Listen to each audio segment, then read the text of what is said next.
Hello students, मैं पवन कोहली और आज के इस वीडियो लेक्चर हम स्टार्ट करने जा रहे हैं क्लास 12th के 2019 क्वेश्चन पेपर ऑफ फिजिक्स। और फर्स्ट क्वेश्चन है, देखिए आपको क्वेश्चन दे रखा है, when any moving charge enters in a magnetic field perpendicular then its path. अगर कोई मूविंग चार्ज आपका परपेंडिकुलर इंटर करता है किसी मैग्नेटिक फील्ड पे तो उसका पाथ आपका क्या होता है, सर्कुलर हो जाता है। आपका ऑप्शन नंबर 2 क्या हो जाएगा, करेक्ट हो जाएगा।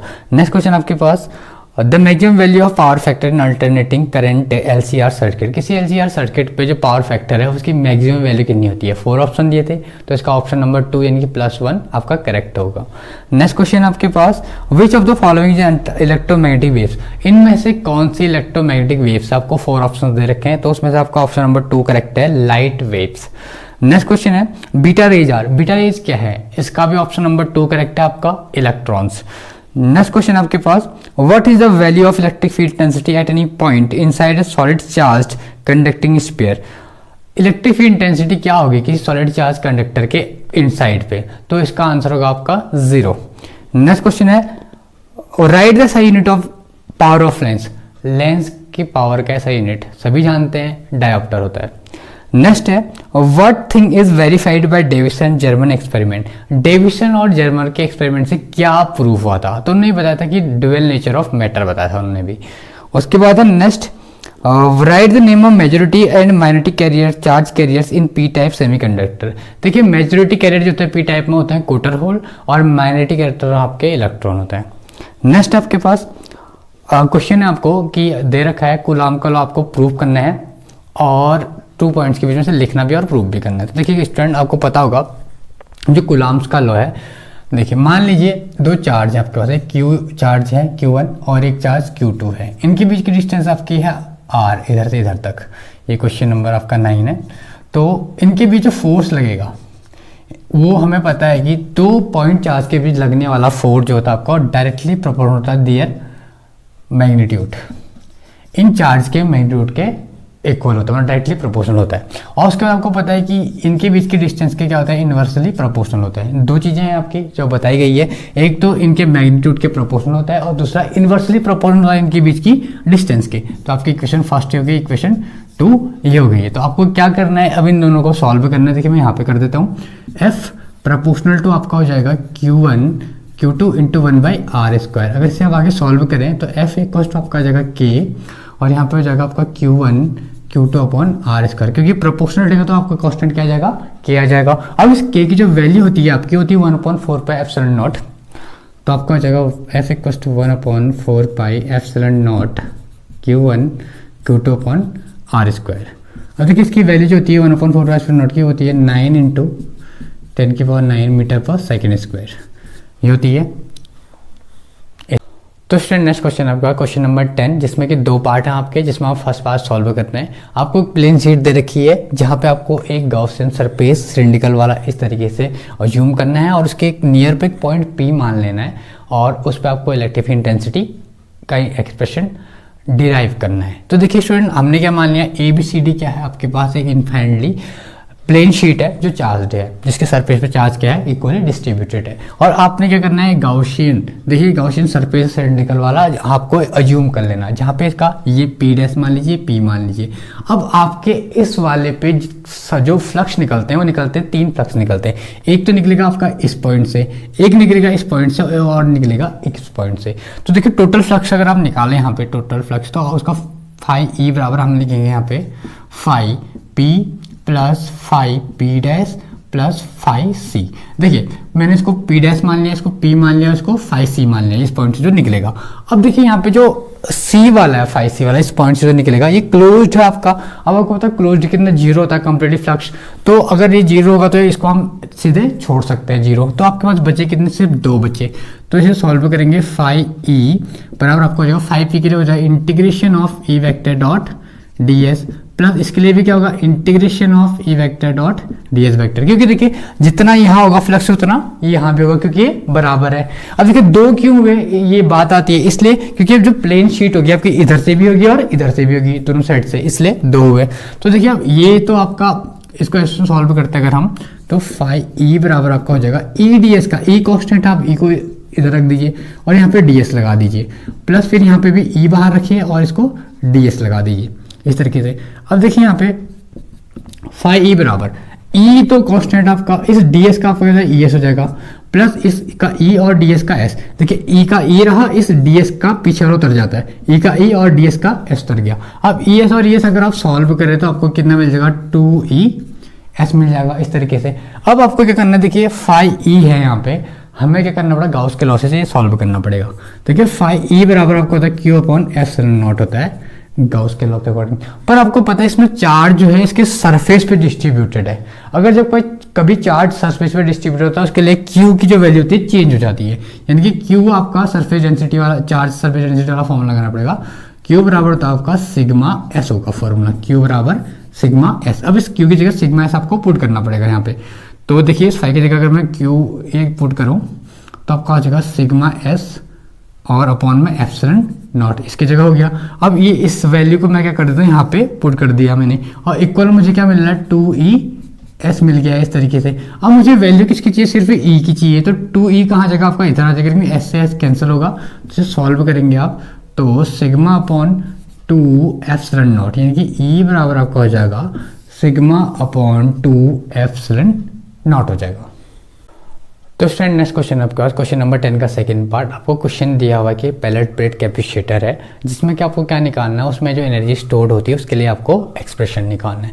देखिए आपका एक पैलेट प्लेट कैपेसिटर है, ठीक है, उसके बीच की डिस्टेंस कितनी है डी है, इनका एरिया आपका क्या हो गया ए हो गया है, और आप क्या इनके बीच जो पोटेंशियल डिफरेंस है वो है v है।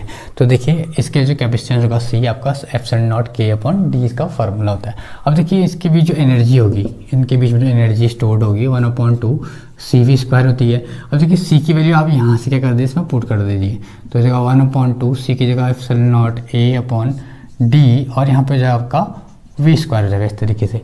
अब आपको पता होगा इसका जो वॉल्यूम होगा इन प्लेट्स का वो होता है, इसका फार्मूला हम इसको V1 मान लेते हैं, ये हो जाएगा A इंटू डी होता है इसका फॉर्मूला, V1 बराबर A इंटू डी इनका वॉल्यूम। अब देखिए V1 बराबर A इंटू डी है, तो इसे सॉल्व करना आपने।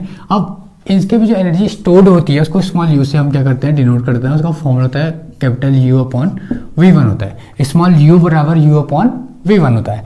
तो देखिए इस u की जो वैल्यू है आपके पास है और V1 की वैल्यू A इंटू डी है, तो आप इसे पुट कर दीजिए यहाँ पे 1/2 epsilon not A v square upon D.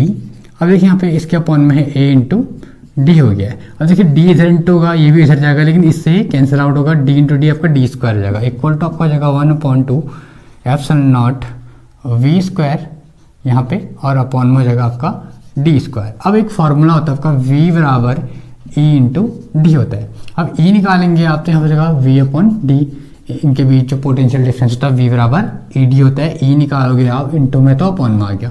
अब इस v अपॉन डी की जगह क्या रख दोगे, e रख दोगे, यानी कि 1/2 एप्सिलॉन नॉट e स्क्वायर आपका क्या आ गया टोटल कंप्लीट फार्मूला आ गया।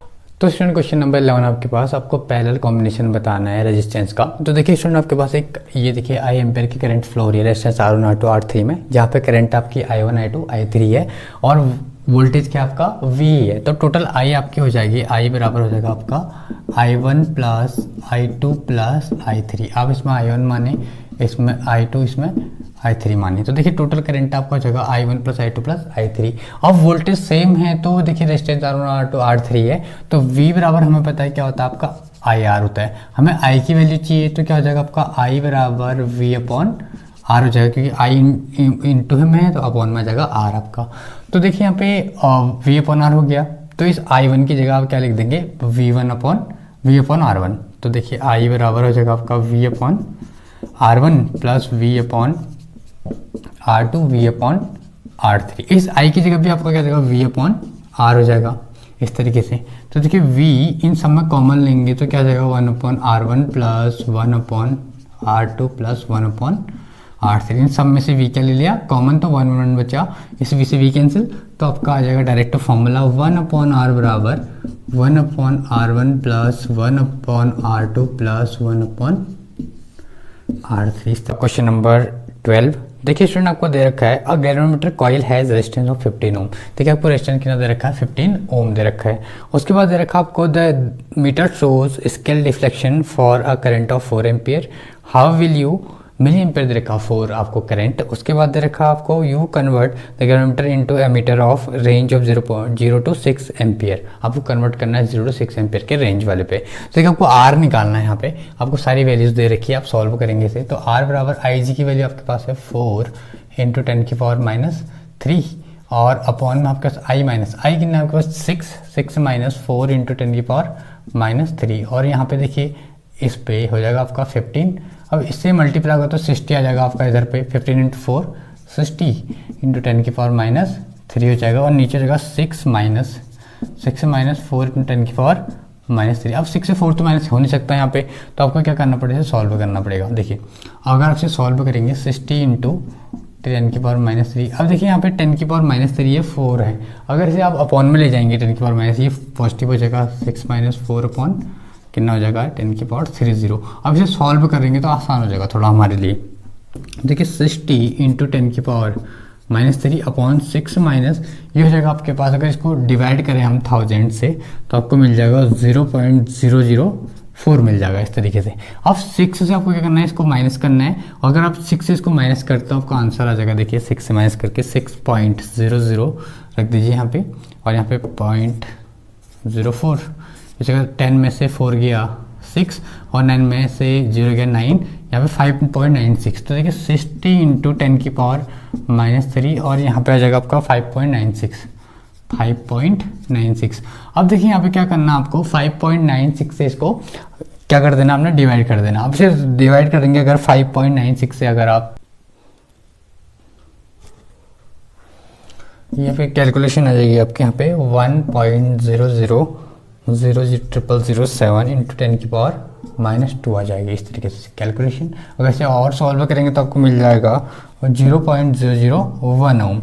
तो आपको 0 से 6 एम्पियर की रेंज बदलने के लिए आपको क्या करना पड़ेगा, इतने का शंट लगाना पड़ेगा इस पे। उसके बाद क्वेश्चन नंबर 13, तो देखिए आपको निकालना है इस क्वेश्चन पे सेल्फ इंडक्टेंस ऑफ कॉइल के लिए डेरिवेशन निकालना है। देखिए इसके लिए फॉर्मूला तो का B बराबर μ0N/L होता है। अब मैं क्या करता हूँ, दोनों साइड A से मल्टीप्लाई कर देता हूँ। अगर मैं दोनों साइड A से मल्टीप्लाई करूँगा तो आपको मिल जाएगा μ0NIA/L हो जाएगा। अब B इंटू आपको होता है 5, ये होता है 5B इक्वल टू μ0NIA/L हो जाएगा, क्योंकि B ए आपका 5 भी हो जाता है, फॉर्मूला पढ़ा होगा आपने 5 बराबर BA। अब मैं क्या करता हूँ, दोनों साइड N से मल्टीप्लाई कर देता हूँ, इधर भी इधर भी।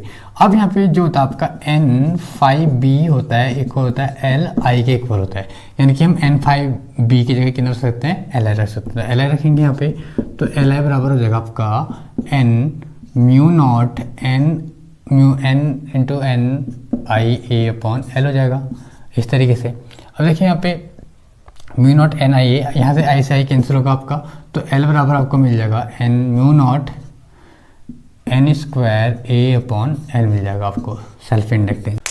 तो स्टूडेंट नेक्स्ट क्वेश्चन आपको पूछा गया है कि ट्रांसफार्मर किस प्रिंसिपल पे काम करता है और इसमें एनर्जी जो लॉस होता है उसको आप कैसे दूर कर सकते हैं। देखिए आपको जो ट्रांसफार्मर होता है वो म्यूचुअल इंडक्शन पे क्या करता है, काम करता है। अब म्यूचुअल इंडक्शन क्या होता है आपको पता होना चाहिए। जब आप क्या करते हैं, दो कॉइल्स को पास पास रखते हैं और एक के फ्लक्स में चेंज करते हैं, जिससे कि दूसरे पे क्या जाता है, फ्लक्स चेंज होने से करंट प्रोवाइड हो जाता है। तो यही प्रोसेस आपके क्या कहलाती है, म्यूचुअल इंडक्शन कहलाती है।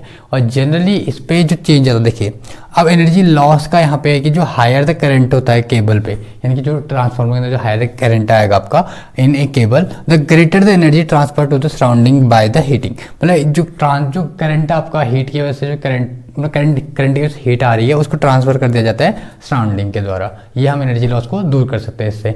अब देखिए यहाँ पे a transformer consist of electrically isolated coils. अब जो ट्रांसफार्मर होता है वो कंसिस्ट करता है आपका electrically isolated coils and operate on Faraday principle of mutual induction, जो काम करता है आपका फैराडे के म्यूचुअल इंडक्शन पे। और induced in which N EMF is induced, जिसमें कि इंड्यूस्ड होता है in the transformer secondary coil by the magnetic flux, जिसमें कि सेकेंडरी कॉइल पे अगर हम मैग्नेटिक फ्लक्स चेंज करते हैं तो पहले वाले पे क्या था, इंड्यूस्ड करंट क्रिएट हो जाता है और जनरेट होता है बाय द वोल्टेज। उसके बाद and current flowing in the primary coil by winding, इसकी वजह से आपका क्या होता है, करंट प्रोवाइड हो जाता है सेकेंड वाले से फर्स्ट वाले पे।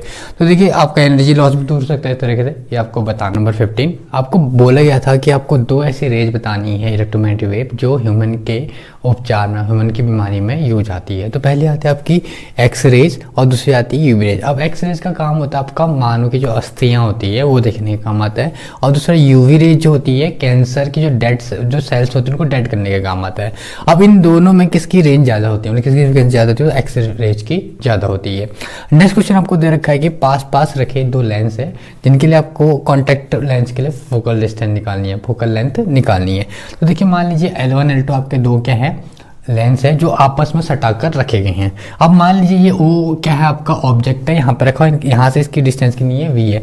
अब मान लीजिए जैसे यहाँ से ओ से आपकी लाइट इस लेंस से होते हुए जाएगी, तो देखिए इस लेंस से होते हुए जैसे इस लेंस से होते जाती है तो इसकी इमेज बनती है आपकी आई डैश पे बनती है। अगर आई डैश पे बन रही है तो इमेज की डिस्टेंस क्या होगी, वी डैश होगी। तो मान लीजिए हमें फॉर्मूला पता है क्या होता है, 1/f बराबर होता है आपका 1/v माइनस 1/u होता है फॉर्मूला लेंस का। तो 1/f की जगह हम 1/f1 लेंगे क्योंकि पहले लेंस के लिए। अब यहाँ पे तो v है। अब देखिए मैंने बोला कि आई डैश इमेज बन रही है, पहले तो आई डैश के लिए इमेज की डिस्टेंस क्या बनेगी आपकी v डैश बनेगी। तो यहाँ पर जगह 1/v डैश और u आपका माइनस हो जाएगा आपका 1/u हो जाएगा क्योंकि u रहेगा। अब उसके बाद दूसरा बनता आपका, दूसरी इमेज बनती है आई बनती है, उसके लिए क्या बन जाएगा आपका v बनेगा, लेकिन यहाँ पे u क्या हो जाता है v डैश हो जाता है, बस इतना ही फर्क है। उसके बाद 1/f2 सेम रहेगा, उसके बाद 1/v होता है 1/v v रहेगा यहाँ पे माइनस, उसके बाद आपका हो जाएगा 1/u की जगह यहाँ पे क्या जाएगा v डैश, क्योंकि देखिए ये इसकी v और ये पूरा v डैश। तो अब देखिए इक्वेशन फर्स्ट ये होगी, ये इक्वेशन 2 ये हो गई है। अब 1 और 2 को आप ऐड करेंगे तो देखिए 1/v डैश से ये कैंसिल हो गया, 1/f1 1/f2 यानी कि हो जाएगा 1/f1 plus 1/f2 equal to आपका हो जाएगा 1/v माइनस 1/u हो जाएगा। अब देखिए यहाँ पे आपको मानना पड़ेगा अगर आपका v कहाँ हो, u कहाँ हो, इन्फिनिटी पर हो, और v कहाँ पर हो, f पर हो, u इन्फिनिटी और v कहाँ हो, f हो, तो देखिए इस पे क्या करेंगे हम 1/f1 प्लस 1/f2 बराबर, मैंने बोला v कहाँ पे हो, f पे हो, और u कहाँ पे हो, इन्फिनिटी पे हो, तो 1/v 0 हो जाता है आपका। तो आपका जो फॉर्मूला निकल के आएगा 1/f1 प्लस 1/f2 बराबर आ जाएगा 1/f आ जाएगा इस तरीके से।